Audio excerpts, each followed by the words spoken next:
In the junk journal language, we often hear the sentence from trash to treasure. That means we are taking some trash and turn that into something beautiful, into a piece of art for our junk journals. Today I would like to show you a way how you can do that with trash stamped images. That means you stamp an image and it comes not out like you want it. It is a little bit ugly, blurry, or whatever. You all know those failed stamped images. And I would like to show you how you can turn those into really, really cool pieces of art that you later on can have as a treasure in your junk journals.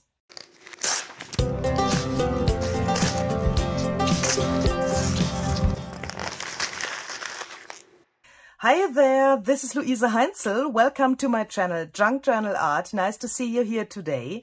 Today we are going to produce some trash. I think that this discussion about what is junk and which junk can I put into my junk journal is a really, really big one. And I don't want to warm that up and I don't want to discuss what is junk in this video, but I want to show you that junk can be nearly everything. And I want to go out to those people who say, I don't know what I can put into my junk journal because I don't have junk. There are so many people out there who are saying, I have to eat special food to get this or that packaging that I later on can put into my junk journal. There are people who say, I have to read this or that magazine that I later on, when it goes to the trash can, I can take it out and use it as junk in my journal. So there are many people who are not sure about what they can put into their junk journals. And today I would like to show you that there are also very easy and existing things that you perhaps already have, but you don't see them probably because you don't see them as junk. Hopefully that makes sense in a second. Today I would like to produce some failed stamped images. You all know that. You stamp something and the stamp gets not like you want it. It's a little bit blurry, there was water on your stamp, or you have moved the stamp while stamping and you take your paper and throw it into the trash can. That is a really good example for what I'm trying to say here and what I'm trying to bring to your mind. Those stamped images, of course, are perhaps in the moment trash, but they can be turned into a treasure for your junk journal. And that's what I want to show you today.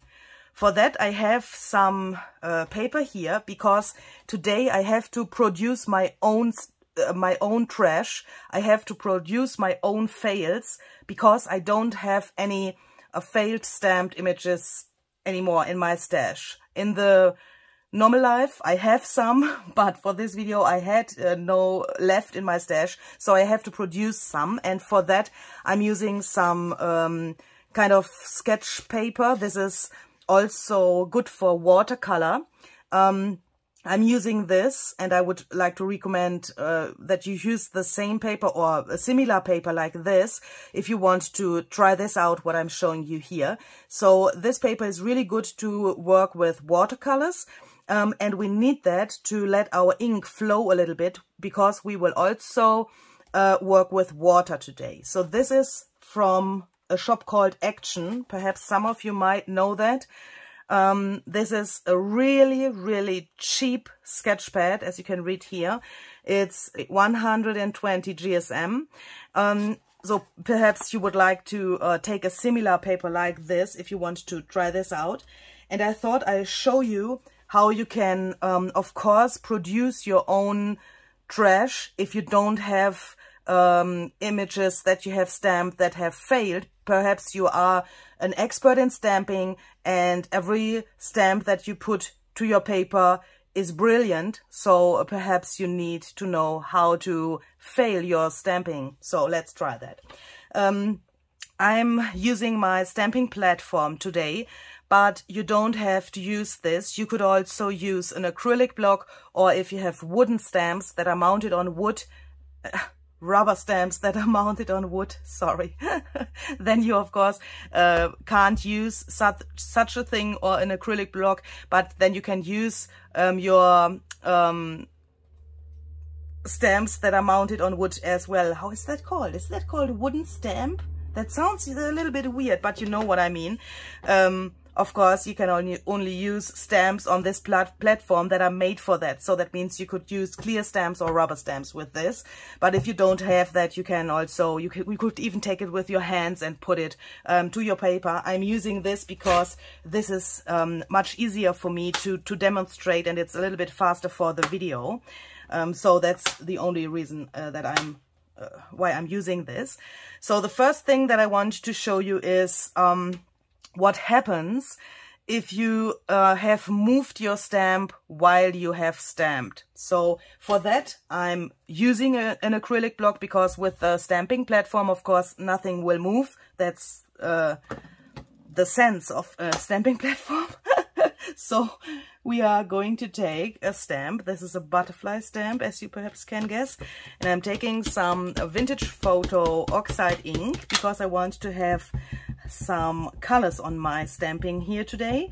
What I'm showing you today only works with water-soluble ink. So please, if you want to craft along with me, take a water-soluble ink out. The normal butterfly would look like this when it's stamped. A really, really clear and crisp image. But it could also happen that you... So I have to put that here so that I can demonstrate what I want to say. It could also happen that you take your stamp with the ink, and then while you press it, you move it a little bit. Like this, for example. As you can see, now it's not clear anymore. Or we could also do the same, of course, by moving it in another direction. You can decide how much you want to move it. For example, like this. And as you can see, now I have two really failed stamped butterflies here. Of course, this is really close to the reality, I would say. This could happen really easily, that you move the stamp only a little bit. This, of course, is, yeah, perhaps if, I don't know, an alien walks through your garden and you are looking through the window while you are stamping, then perhaps you could move it as much as I have moved it here. But what I'm trying to say is, of course, you can do this failed effect as extremely as you want it. So we are putting this to the side so that we can go on with the possibilities of fails. We will take that back later, and I will show you how to turn that into a treasure for your junk journal. Another possibility, something that could happen, would be if you have, for example, a new stamp. So this is not new, it's black. You can see I have cleaned it not so well after using some permanent ink, but please imagine that this is new, and you place it there where you want to stamp it. And this is also new, as you can see, really black. And this one as well. You place that there where you want to stamp it, and you don't think about that your stamp is new. And sometimes when your stamp is new, you have the problem that you have to put much ink on it, stamp, that fails, and then you have to stamp again. Do you know that? You have to put some ink to the, especially with rubber stamps, to the rubber part here, so that it gets familiar with the ink or something like that. I think all of you know that. And it can happen that you perhaps have not thought about that, and that you have too less ink on your stamp while you want to stamp. So I'm trying to imitate that here by putting my ink really, really irregular, and I'm taking fossilized amber, that's a yellow, so that you can see the ink is really, really irregular now. there where the black is, there's no ink, and the yellow, you can see it's not good for a really clear stamping. So I'm pressing this down like this, and you can see this would be great for a background, but we are not talking about backgrounds today. We are talking about really cool focal points for junk journal pages, for junk journal embellishments, for tuck spots, belly bands, or whatever. But we want to have a clear butterfly in the end. This is, as I said, great for a background, but not what we want today. And this could be something that you have in your stash as well, because you have taken a new stamp or too less ink on a stamp and you got something like this. Another thing that could happen is that your paper is wet. You know, junk journal, water or coffee or whatever.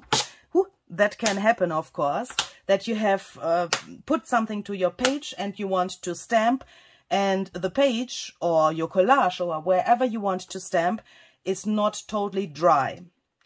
Or you have put water to the page and then you want to stamp and you haven't thought about that your ink could flow away.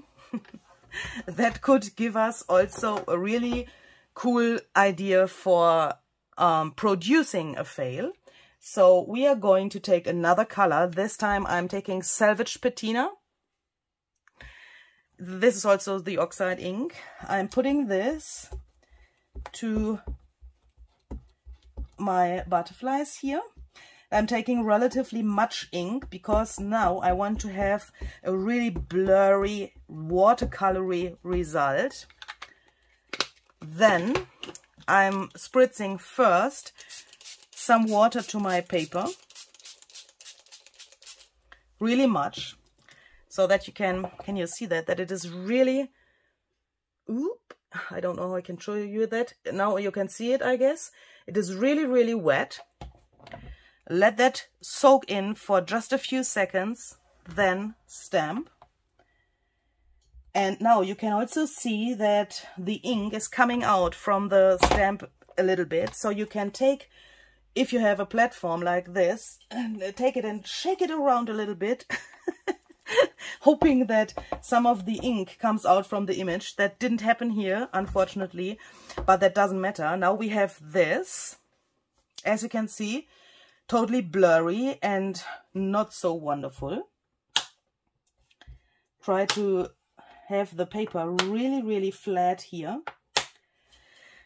Now I have water on my butterflies here, on my stamps, so I'm just making them dry because I want to stamp again now, and I don't want to get water to my ink pad. And now you could decide, you could take the normal ink of the same color. I don't have that, so you could take Salvage Patina Distress ink. That is a little bit more intensive. That is a little bit more, I can't say darker, but you can see a really good contrast with the ink compared to the oxide. I don't have Salvage Patina ink because I have mainly the oxide inks, but you could also take a darker color, for example, peacock feathers in this case. On the right side, this is Salvage Patina and this is peacock feathers. That gives a really cool contrast as well. So we are going to take that. This is still wet, and I'm taking this, and then here we are putting some water to the stamp now from really, really far away, like this. Wait a little bit. You can see in some areas the water makes some hills. Can you see that? The oxidation already begins, as you can see, and in some areas it's really, really much, but that's cool because now when we stamp that into this wet area, that means, is that wet and wet stamping, I guess, we have this. They look so fluffy and so for me, they already look like they are alive, like you are looking through fog or something like that and seeing these butterflies because of these fuzzy edges here that look so interesting. But now we are going to let this dry, and in the meantime we are going to take our other pieces back. So let's take this one first, where we had moved the stamp, and I want to reach a similar effect like on this one with the selvage patina and peacock feathers as well. I want to have a really blurry background, but not in the exactly the same way, because that would be boring for you to watch. So here, let's try something. Here, the butterfly here on the top area is really clear, isn't it? I mean, this line here, that is really clear. You can see this is a butterfly, but here it's a little bit like it falls off from the wall, like you would have taken a brayer and made this thing. So I'm taking the paper like this, and I'm spritzing away from myself and away from this clear area. So like this, for example. And if this doesn't move so well, you can of course move the paper.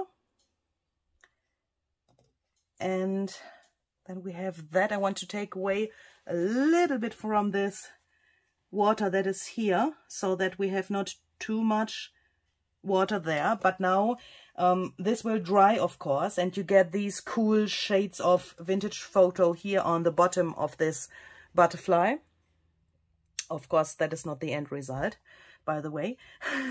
You could also, of course, take another spray. So let's try that here. Another spray, and spritz some of that to the butterfly, because, yeah, of course, this is not only reactable with water, but also with sprays.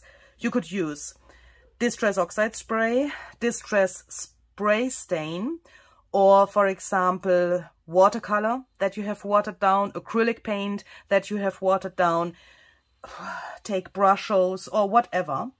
I'm just thinking if I want to use also vintage photo here. I think we are going to go with another color, because these butterflies are so close to each other, and when something is mixing here, we can still see the actual butterfly when we use another color here. So let's take Wild Honey. I don't have fossilized amber, otherwise I would use fossilized amber, because these pieces will go into the same journal later, but I have to improvise a little bit, because I don't have the spray and the inks from every single color that I have. I think I will go here in with some yellow as well. Oh, that looks great. Oh, I really like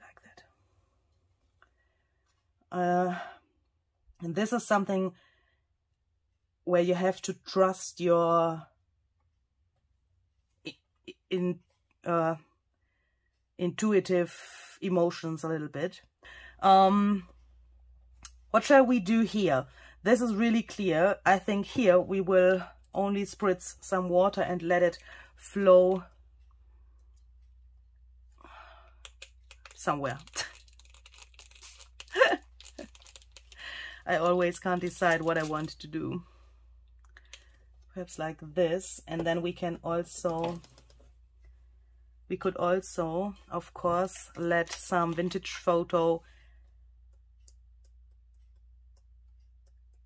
go in there. For example, like this.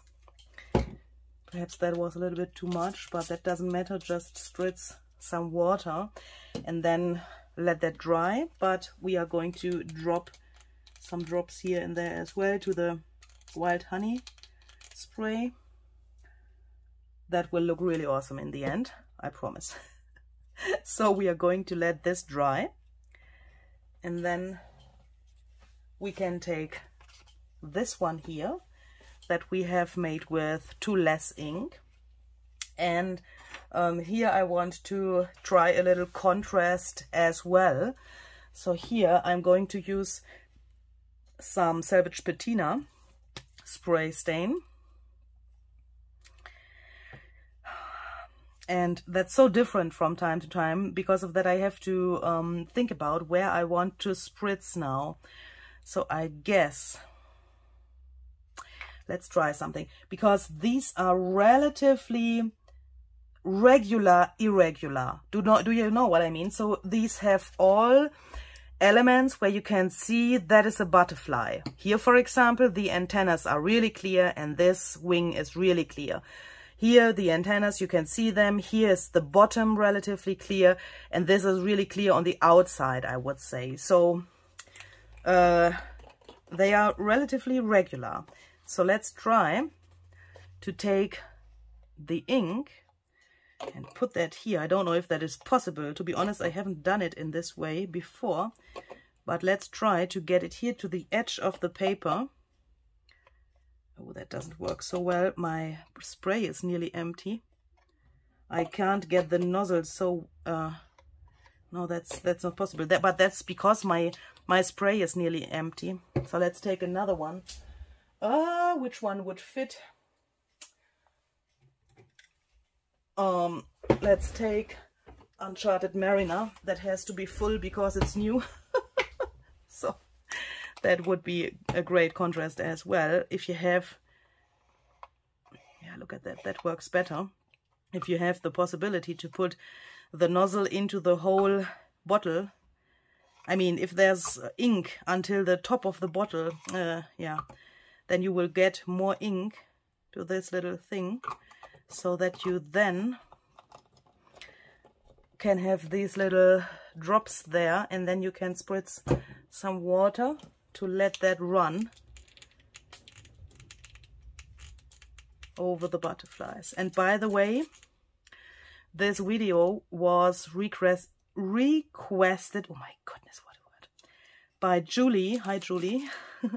A very, very patient viewer of my channel and really, really dear customer, by the way, as well. Julie, thank you very, very much for all of your support and your own always so lovely words.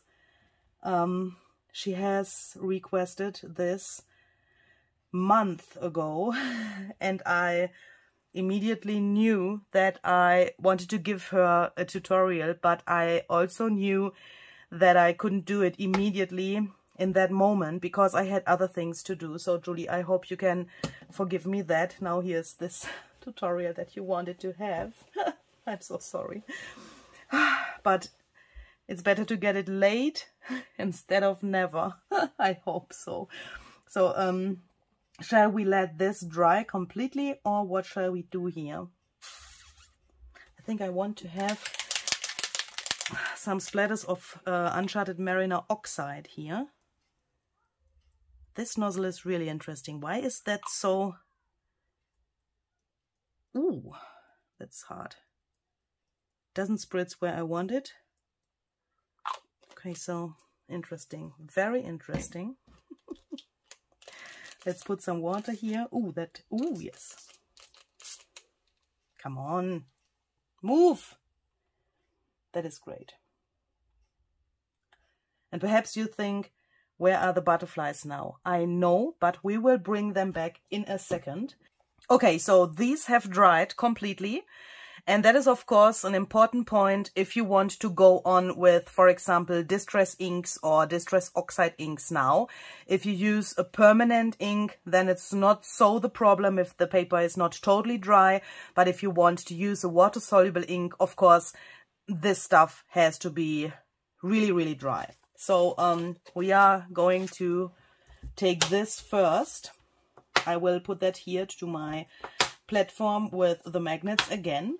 And now think a little bit about which color you want to use now. Because now I want to stamp over this again. And then I want to emboss it with embossing glaze.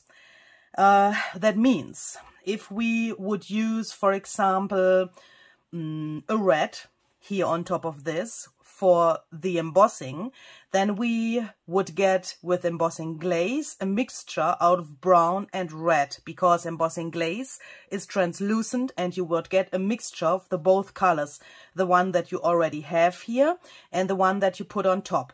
If you use normal embossing powder, of course that's not the fact, then you would have the color of the powder on top here. But please have in mind that you will always see the color of that ink that you have used for the first stamping. In this case, Vintage Photo. Brown is not the problem because brown matches nearly everything. But if you have stamped with other colors, then please have in mind that you want to have a color on top that fits to the other colors that you already have. Here, I think we could do two different things, but I can only show you one today and I will tell you why. So we have used Distress Oxide ink Vintage Photo for the first stamping of the butterflies. Now, it would make totally sense to take the Vintage Photo Distress ink, the normal ink, because as you can see, this is the oxide, this is the ink. It is the same brown, but in a different shade, I would say. And the normal ink is always a little bit more intensive, I would say. If you stamp the both on top of each other and you have the normal ink on top of the oxide ink, then the normal ink is more bam. Do you know what I mean? So it would make totally sense to take Vintage Photo ink now, but I can't do that because my ink pad is a little bit dry and I don't have the refiller for this ink pad at the moment here in my craft room. That's the only reason why I'm not using Vintage Photo ink now, but I'm using Ground Espresso. That's a little bit darker and more intensive as well, and I'm using the oxide version of that. So now I'm taking the same stamps that I have used before and I'm placing them here. If you would do all of these steps that I show you here in this video on 3 different papers, if you would do these steps after each other on the same paper, of course you could leave your stamps on the stamping platform and you would have a very easy job to do the whole thing and do the steps after each other for every piece of paper. But I had a little bit other plans for this video, so I have decided that I want to do it like this, and I think this is not this is not the right stamp. Which one was that? That is not the same one, or what is that? No, that can't be this one, but that doesn't matter. That's also okay. So the karma of this project seems to talk to me, and it wants me to put this here, even if it was not the same like we had there underneath, because the karma says show the people that it's possible even if you don't use the same stamp. Of course that is possible. We are going to place that there, and I have a little bit of ink there. That's not good, but it's also not the problem. Okay, so let's put that there. And which one is this one, please? It's the same like this, isn't it? Yes. Okay, so that's not the problem. I have used this twice and I'm just realizing that. Sorry. So let's take this one and the one on top. And it doesn't matter if your butterflies are now not in exactly the same position like the ones that you have here. I think it looks even more interesting if they are a little bit not in the center of this, but yeah, you can do that like you want it. As I said, if you want to have them exactly where they were before, do all of the steps while the stamps are still on the platform and you wouldn't have those problems. Now I'm taking relatively much of my oxide ink and put that here, and then I'm stamping.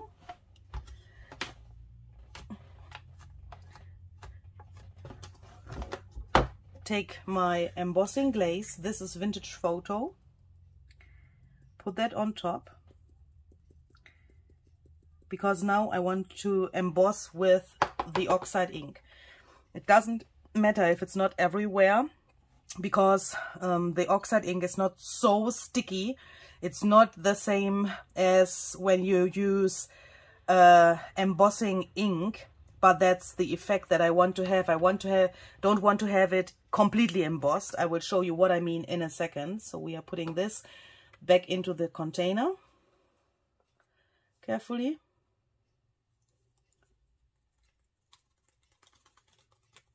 And I like when this happens.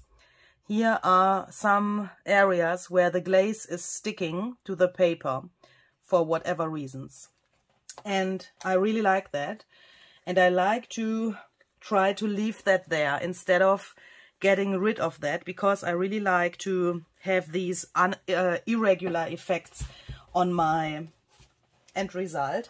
So I'm embossing this with my heat gun. And this is the best example for how uncontrollable this method is. I really, really love how this came out, but as you can see, this what was sticking here from the powder, it has been blown away by my heat gun. And this result here on the butterfly on top is really irregular. The most of the embossing glaze is on the left side here. Can you see this little shimmer of the glossy powder? Really cool. It's not as much as it would be if you would use embossing ink, yeah, but it's a cool effect, I think. And here the powder has sticked to those areas next to the butterfly, and I really, really love how this came out. Look how cute these little dots are. The butterfly has come to life with these little dots, I would say. Here on the bottom, the embossing glaze is much more visible. That looks totally different than on the top butterfly, but the whole thing looks really harmonious, I would say, and I really love how that came out. You can see that the stamping on top is not exactly in the same place like the bottom layer of the stamping, but that makes this for me so interesting. The top layer is a little bit more to the left and top, so that this looks like a drop shadow. Really cool. Here, this effect is here and there, and that looks really cool, I would say. So for the middle part, the middle butterfly, because I want one here as well, we are going to try something else. Let me think about that I don't destroy the other both now. That can happen really easily here on my desk, as you perhaps know. So this was the one that we have used here, obviously. Let's place that there. Let's open the glaze so that we have it at hand, but I'm just thinking, let's try to take not vintage photo like here, but let's try to use fossilized amber instead. Take him up with the platform, then I use ground espresso again.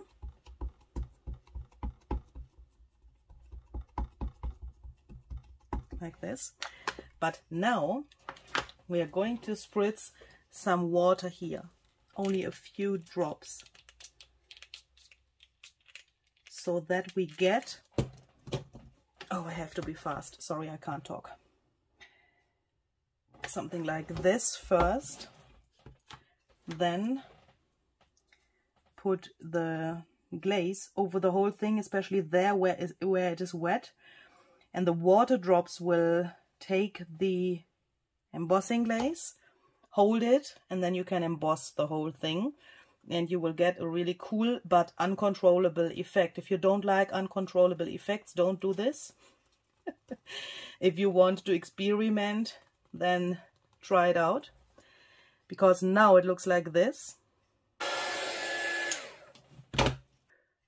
Okay, so this is what we got, and if you imagine how terrible and ugly that looked in the beginning and how it looks now, I think this is unbelievable. What you of course can now do is you could take for example, some black acrylic paint or some other black paint that you can use to make some splatters, and just go in here and add some splatters. I always like the combination of white and black for my splattering, or sometimes only white or only black, but in this case I think it's really cool to have some white here as well to get a little bit more contrast. But of course you can splatter in exactly that color that you like. It doesn't have to be black or white, but this makes it really elegant, I would say. I love it. Okay, so let's go on with this one. So on this one I want to get this effect with the water and the glaze a little bit more extremely, because we have nothing in the background here at the moment compared to this where we have the yellow in the background already. We have nothing here, so I will show you a way how you can make the background look here a little bit more interesting and not so white. So here we can use peacock feathers, or what also would work is another kind of blue or turquoise. Uncharted Mariner is a little bit darker, and it has this more bluish kind of turquoise. So I think I will go with this one to have more contrast and to have the possibility to demonstrate that a little bit more extremely. And I think we will first emboss with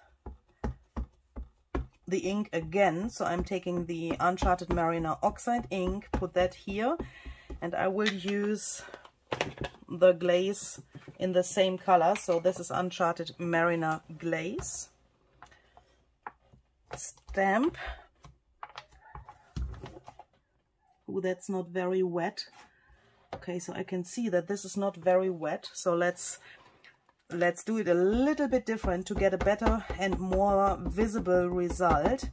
So I'm putting a little bit of the ink to my stamps as well, and then I'm spritzing only a tiny bit of water from really far away, and then stamp again.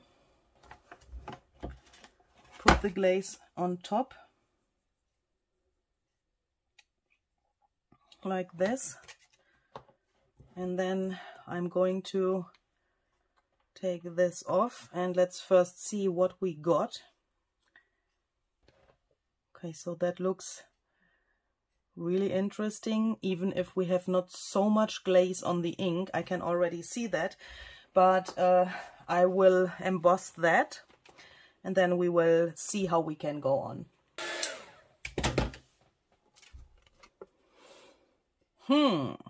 Okay, so I don't know if you can see that in the camera. Here on this butterfly on the top, there's really much glaze.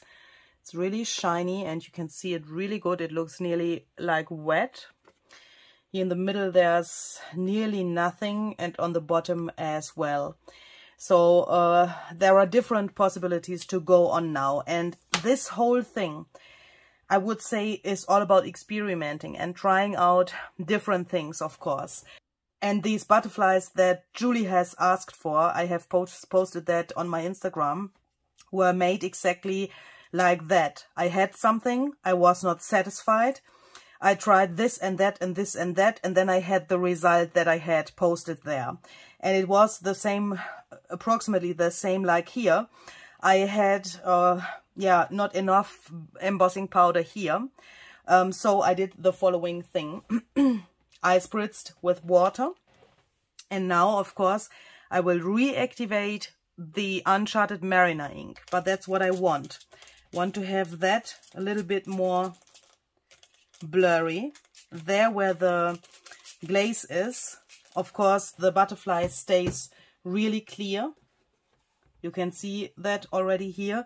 This top one is relatively clear, and the others get a little bit blurry again, and that's cool. That looks really cool. Oh, but we still have no color in the background. I think we are going to use some yellow wild honey. The same with that. There where the glaze is, the spray will not touch the layers underneath and the color will stay like it is there. I will dry that. And for my personal opinion, if we would leave it like it is and just splatter some black and white, for example, it would be really beautiful. I really, really like this abstract feeling of those butterflies. But of course I want to show you some variations. So that means you could stop here if you like it and take the paper and use it in your junk journal as a page, as a tuck spot, as whatever, turn it into a pocket or whatever you like. But you could also, of course, go a step further and stamp over this with a permanent ink in black. I'm taking some jet black StazOn ink.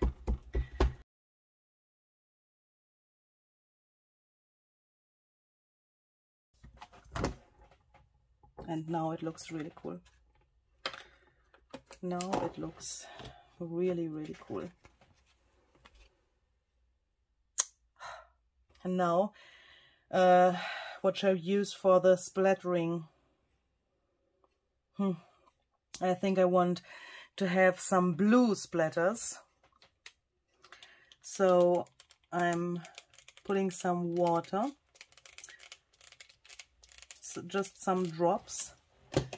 Then again, some Uncharted Mariner glaze. Then I will emboss that and see how much we got there. That looks just cool.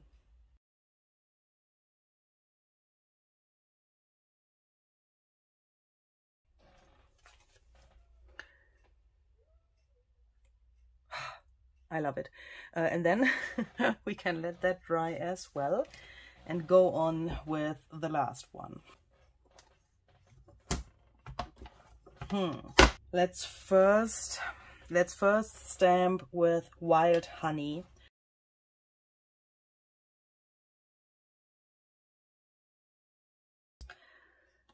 I'm thinking of adding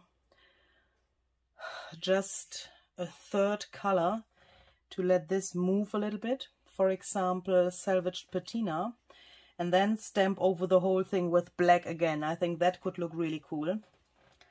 I'm trying to spritz to the white areas of the background now to let this wing, or this part of the wing, mix with the salvaged patina a little bit, like this, here as well.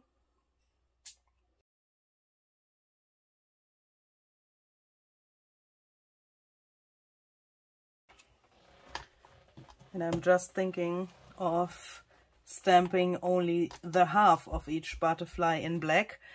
So I'm taking my black ink pad again. That's not so easy.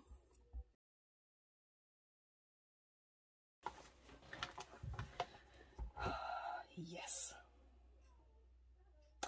Yes, and can we fade out this a little bit so that it looks not so cut in half? I will try that. I will try to put another layer of ink to this area and then let it fade out to the other side.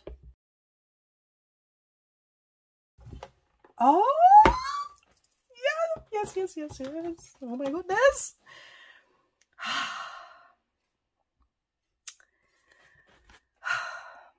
These are the moments where I'm so in love with what I'm doing. That turned out just cool, and that is something that I will definitely try in the future again. That is just awesome.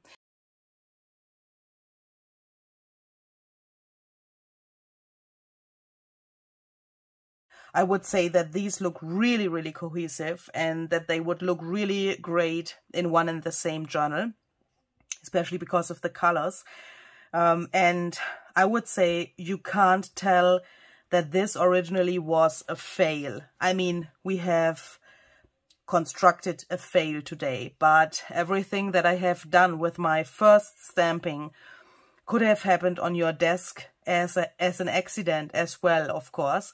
And I think when you make something like this out of your fails, then no one can tell that it was a fail. And that's a great thing for me about junk journaling. And I really enjoy having those trash thingies in my stash and then turning them into something like this and having something beautiful in my journal in the end. I hope you liked this, and if you want to try out something like this, then I would be really happy to see your results somewhere on social media. Please don't forget to tag me in some way, so you can use @LuiseHeinzel and hashtag junkjournalart mit Luise Heinzel. My social medias are also listed down below in the description box. If you want to follow me on Instagram, I would be really happy. I will post some pictures of this to my Instagram feed, of course, as well, so that you can save that as an inspiration or whatever. And yeah, I'm so hoping that you like this as much as I do. See you the next time. Bye bye.